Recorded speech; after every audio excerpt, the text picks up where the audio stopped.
மீனராசி என்பவர்களுக்கு உங்களுடைய ராசியிலேயே சனியின் சஞ்சாரம் 7.5 நாட்டு சளி ஆல்ரெடி நடந்துகிட்டு இருக்கு.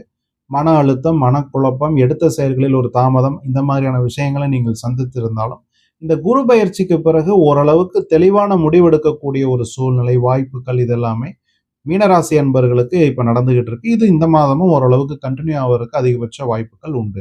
இந்த மாற்றம் அப்படிங்கிற ஒரு விஷயத்தை மட்டும் மீனராசி அன்பர்கள் இந்த மாதம் முடிந்த அளவுக்கு தவிர்ப்பது நல்லது. அது மாற்றம் அப்படிங்கிறது உங்களுடைய தொழில் அல்லது நீங்க செய்யக்கூடிய வேலையில ஒரு வேலையிலிருந்து இன்னொரு வேலைக்கு ஜாப் டிரான்ஸ்ஃபர் அல்லது ஜாப் மாத்துறது, ரிசைன் பண்றது இந்த மாதிரியான விஷயங்கள் எல்லாமே ஜூலை மாதத்துல மீனராசி அன்பர்கள் முடிந்த அளவுக்கு தவிர்ப்பதே நல்லது. 3ஆம் அதிபதியான சுக்கிரன் கேதுவை தொடுவது இந்த மாதம் அவ்வளவு சாதகமான அமைப்பு இல்ல.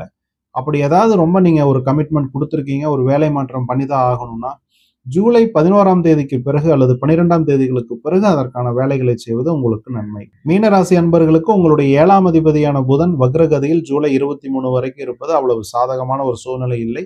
அவர்கள் எடுக்கக்கூடிய முடிவுகளில் சில பிரச்சனைகள், சங்கடங்கள், தடுமாற்றம் தான் அதிகம். அவங்க ஒரு முடிவு எடுத்துட்டு ஒரு 10-15 நாட்கள் கழித்து ஐயோ தான் எடுத்த முடிவு தவறு அப்படிங்கிற சிந்தனை கூட வரலாம். இந்த மாதத்துல புதன் 23ஆம் தேதி ஜூலை 23ஆம் தேதி வக்ரகதி நிவர்த்தி அடைவதால் 23ஆம் தேதிக்கு பிறகே உங்களுடைய வாழ்க்கை துணைவருடன் சிந்தனை, அவருடைய ஆரோக்கியம் போன்ற விஷயங்கள்ல ஒரு நல்ல முன்னேற்றம், ஒரு தெளிவான முடிவெடுக்கக்கூடிய வாய்ப்புகள் இதெல்லாமே உருவாகும்.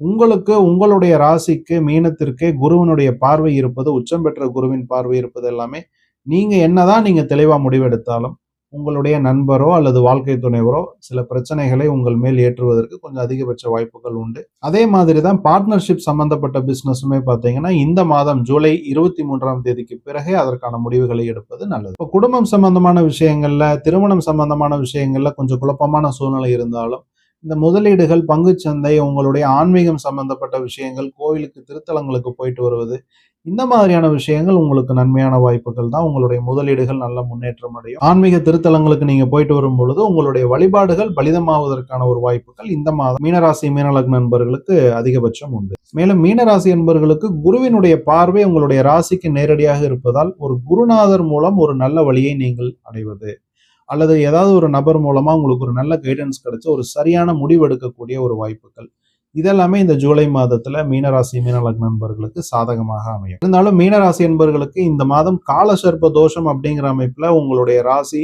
செயல்பட்டு கொண்டிருப்பதால் முடிந்த அளவுக்கு சர்ப்ப வழிபாடு, திருக்காளஹஸ்தி அல்லது திருப்பாம்புரம் இந்த மாதிரியான ஸ்தலங்களுக்கு போயிட்டு ஒரு நிவர்த்தி பரிகாரம் அல்லது பூஜை வழிபாடுகள் செய்து வருவதும் மீனராசி மீனலக்ன நண்பர்களுக்கு நன்மையான வாய்ப்புகளை ஏற்படுத்தி கொடுக்கும்.